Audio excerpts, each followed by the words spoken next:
All right, we're back. This is Math 200. We're looking at review 2.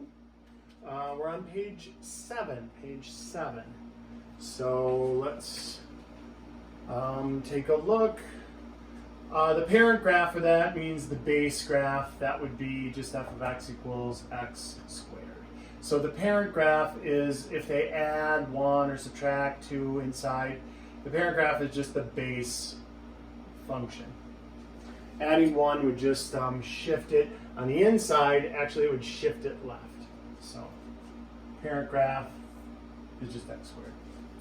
All right, let's look at this one. They want to know, are these independent? Well, before we can tell anything, we have to solve for y. So we're going to do negative 2x, negative 2x. We got negative 3y is equal to negative 2x minus 22. And then we're going to divide everything by negative 3. And then we get y is equal to 2/3 x and plus 22/3. And we really don't care about that. I mean, if you wanted to make it a decimal because it's easier to look at, that's fine. We're really only interested in, is this the same line? Is that? They want to know, is it independent or dependent? Well, the only way it's dependent is if it's one line right on top of the other line, which means, is it the same line? So let's solve this one. Be careful not to attach that negative onto the x in your brain. There's a 1 in front of there, so minus 1x, minus 1x. So now we have negative 5y equals negative 1x minus 5 halves. And then we divide everything by negative 5. Again, if you want to make that 2.5 and divide that by negative 5, that's fine. I don't care if you leave that a decimal. So y is equal to 1/5 x, and that turns out to be plus 0.5 or plus 1/2. Clearly not the same line. Different slope, different starting points. These are independent. All right. The only way that we would have written dependent would be if it would have worked out to be exactly the same one. Okay, on to 23. That's going to be everybody's favorite problem on the test. Or not. Maybe a big old not after that.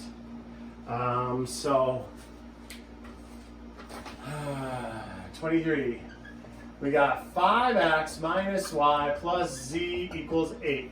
We got 2x plus y plus z equals 9. We got 3x plus y minus 4z equals negative 15. So holy smokes. 3 variables, 3 sets of equations. Quite the system. So I'm going to do 1, 2, and 3. So 1, 2, and 3, circle 1, circle 2, circle 3. And I'm going to say, this is what I want to do. I want to get rid of the y's. Look, it's ready to go. If I just add this onto this one, the y's go away. So I'm going to say 1 plus 2. That's what's happening here. Why is that happening? I am get rid of y. Okay? So 5x minus y plus z equals 8. 2x plus y plus z equals 9. Add straight down. Boom. Y is dead. 7x plus, remember, 1z plus 1z, 2z, and 17. So there's another formula. Let's do it again. Between 2 and 3, I want to get rid of the y's. Well, this time if I add straight down, the y's will not go away. So I'm going to do 2, circle 2, plus negative 1 times circle 3, and that will again get rid of y. So 2 is going to stay the same. See, I'm not touching 2. But 3, I'm going to multiply everything by a negative 1. So negative 1, negative 1, negative 1, negative 1. That is negative 3x, negative 1y. Ha! That'll get rid of the y's. Plus 4z equals positive 15. So that change signs, change signs, change signs, change signs. Add straight down, boom, y's are gone, negative 1x plus 5z is equal to 24. So now I'm back on the other page before where I have two variables. I've got 7x plus 2z equals 17, and I've got negative 1x plus 5z equals 24. And I say, let's get rid of the x's. So if I want to get rid of the x's, I leave this one alone.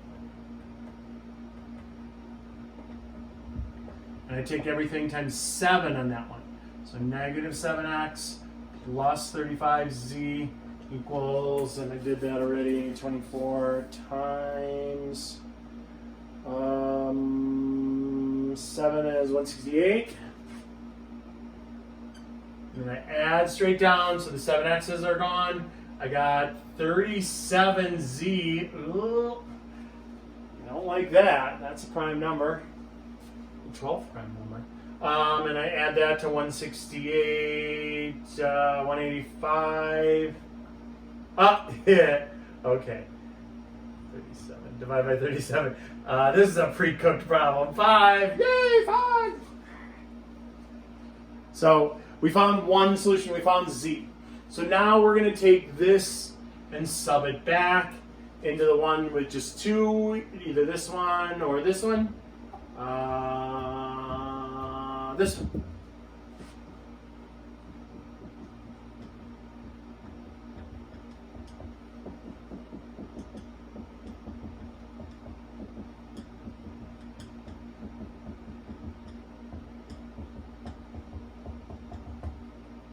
Boom, 2 down, 1 to go. So we got z equals 5, we got x equals 1, and now I can put it into circle 1, circle 2, or circle 3. I think 2. 2, 2, 2. 2 is the easiest. 2 times 1 plus y plus 5 equals 9. That is y plus 7 equals 9, and then get rid of the 7. Y is equal to 2. So we got 1, comma, 2, comma, 5 as our ordered triple, X, Y, Z. So if you want to double check it, you could take this and pop it into any one of those and it should work. And so if it works in one, it's likely going to work in all of them. So 5 minus 2 is 3. 3 plus 5 is 8. It works. So that's 23. Ooh, let's look at 24. Also a pretty tough one.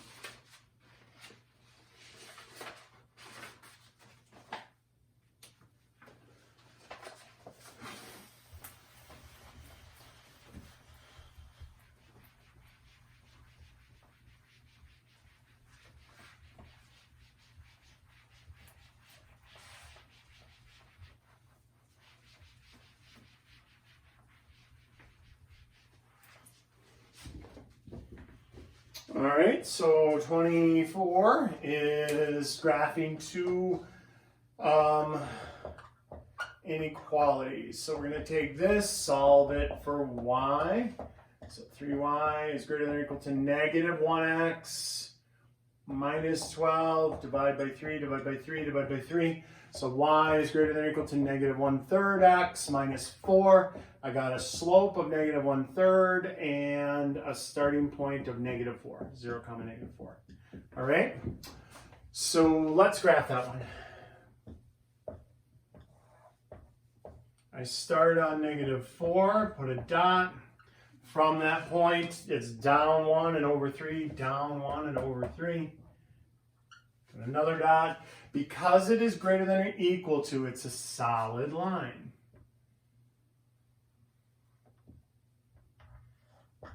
All right, and now greater than. We'll think if it was exactly level, greater than would be above it. But I'm not going to go crazy shading it. I'm just going to do a little really light on this side of the line. We're talking this side of the line shading, okay?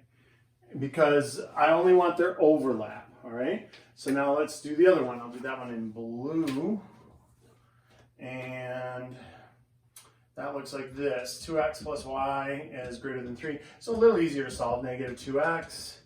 Y is greater than negative 2x plus 3. Slope is negative 2 over 1. Starting point is 3. I go up to 3. I put a dot on the y-axis at 3. And the slope is negative 2 over 1, so that means down 2 and 1 to the right. Down 1, 2, and 1 to the right. and it's just greater than, so that is a dashed line.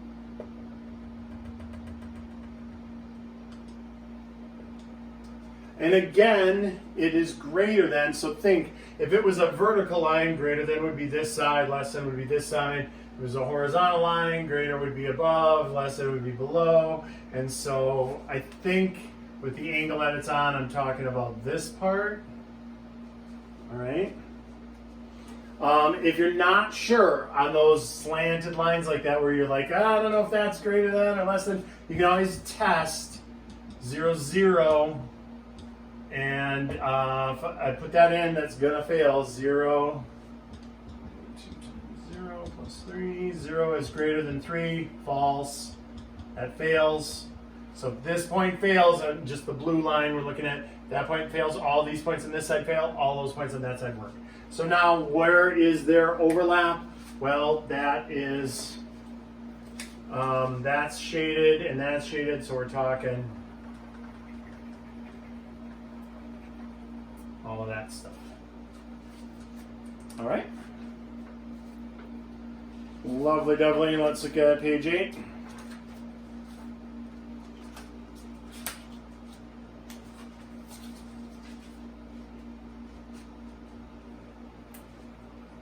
Okay, so that one I put a graph on there, but you don't need to graph that. Don't graph that. I think I'm going to take that off of there. You can graph it, but that is like the longest way to do this problem. And this test is going to take you long enough, so we don't want to put unnecessary stuff on there. So look, negative 2x plus 5y is greater than or equal to 7, and y is greater than or equal to negative 3x over 13. So they just want to know, does 0, 0, is it on this? Is it in the shaded area here? And is it in the shaded area there? So you just put in 0, 0 and see if it's true for both of them. If it is, 0 is less than 7, that's true. So it works in the first one. I put 0 in for y, I put 0 in for x. 0 divided by 13 is 0. 0 is greater than or equal to 0. Because of that or equal to, that makes this also true. So it works. So is that point, does the ordered pair 0, 0 satisfy the following system of inequalities? Yes. It works in both. Now, one slight, if they would have just changed one thing, if that would have just been a greater than sign, then it would have been no. Because 0 is not greater than 0, but it is greater than or equal to 0. So, all right, 26. Again, same dog, different fleas here. 2y minus z is equal to 19. They want me to check negative 2, 10, negative 1. And there's a system of equations. But I don't think, all we got to do is put in x, y, and z. So if it's missing it, you just don't put it in. So look, I'm going to put in x, negative 2, nope, there is no place for x on that one. So negative 2 times 10 minus negative 1, does that equal 19? Negative 20 plus 1, that's negative 19. That's not positive 19. So that first point that we put in failed. So this is no. I don't even have to check the other ones. Even if it checks out on the other ones, I don't care. It's got to work in all three of them. Otherwise, it's not a solution. All right. 27 is another mixture problem. Let's take a look at the mixture problem.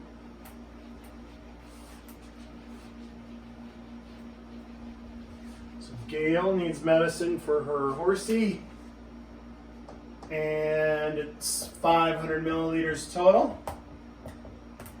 Just like the other one, you have that skeleton, that x plus y equals the total amount you need.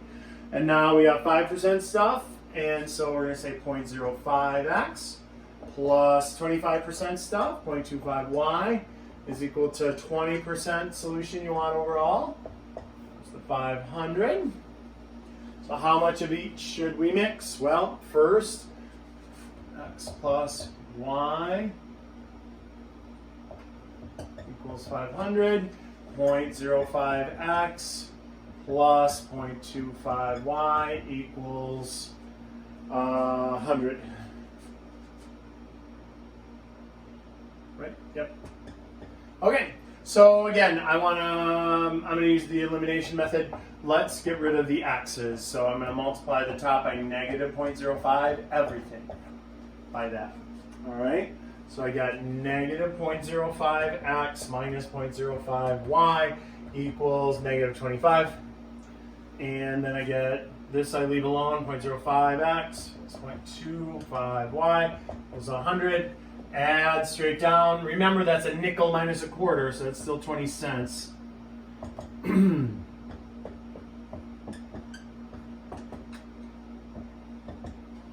So 75 divided by 0.2 is 375. So what was y? Y was the 25% stuff.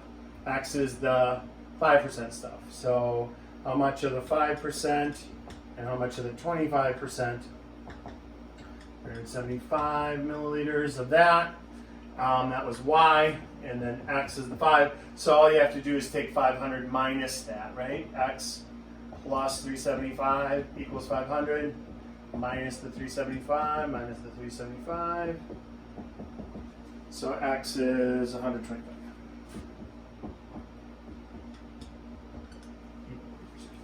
All right.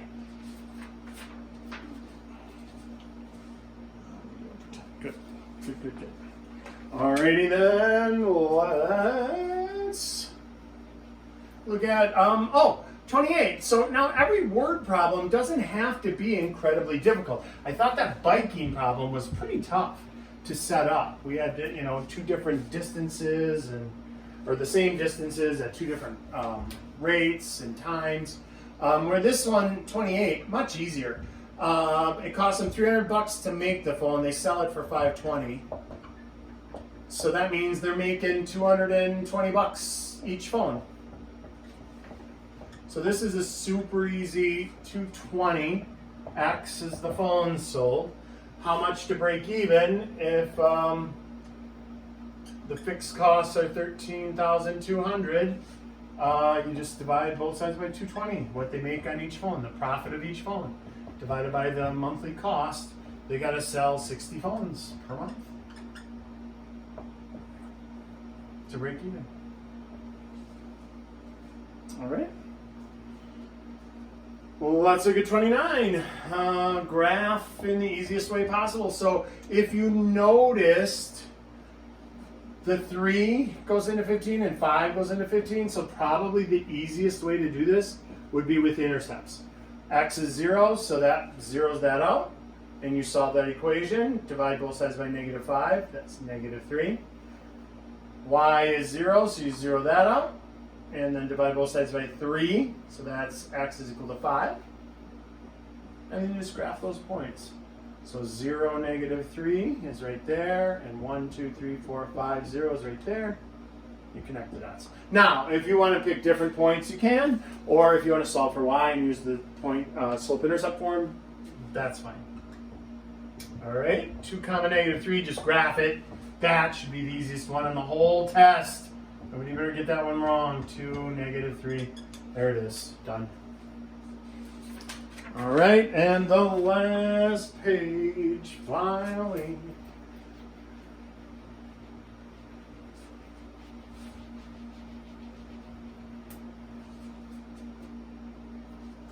So 31, we got 2 comma 4 and a slope of negative 3/2. Now you do not have to find the algebraic equation. You don't have to find the equation. They just want you to graph it, which means as long as I have a starting point, it doesn't necessarily have to be the y-intercept. So look, 2 comma 4 is that point right there, and from that point use the slope. Go down 1, 2, 3, and over to the right 2. And there it is. Done. All right. 32. 5x plus 2y equals negative 10. Again, they threw one at us that it's pretty easy to do the intercepts, but I did that already, and I did that on the review key. So here, let me solve this one for y.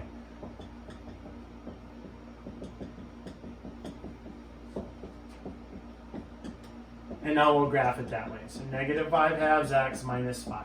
So what does that mean? I go down 1, 2, 3, 4, 5. I put a dot, and then I go down 5 and over 2. So down 1, 2, 3, 4, 5, and over 2. That'll put you right on the bottom of the line. And there's our graph. If you use the intercepts, we would have had 0, comma, negative 5 as one of them. And then you would have zeroed out x and got negative 2 for the other one. So that happens at negative 2. All right? And then the last one is kind of a tricky one. Let's look at the last one. Are they perpendicular? In order to be perpendicular, the slopes have to be both opposite and reciprocals of one another. So you're going to bust out your sweet algebra skills, solve for y, subtract 3x from both sides, divide by 2. Y is equal to negative 3 halves x minus 3. That's 1. The slope here is negative 3 over 2. Negative 2x minus 3y equals negative 7. Add 2x to both sides. Negative 3y is equal to 2x minus 9. Divide by negative 3. Y is equal to negative 2/3 x plus 3. The slope is negative 2/3. And are those perpendicular? The answer is no. So close, no cigar. They have to be opposite and reciprocals. They are reciprocals of one another, but they're both negative numbers. One of these would have had to have been a positive for them to be perpendicular. So those are not perpendicular. Be careful. You've got to really focus in on the details on this test. So make sure to be prepared.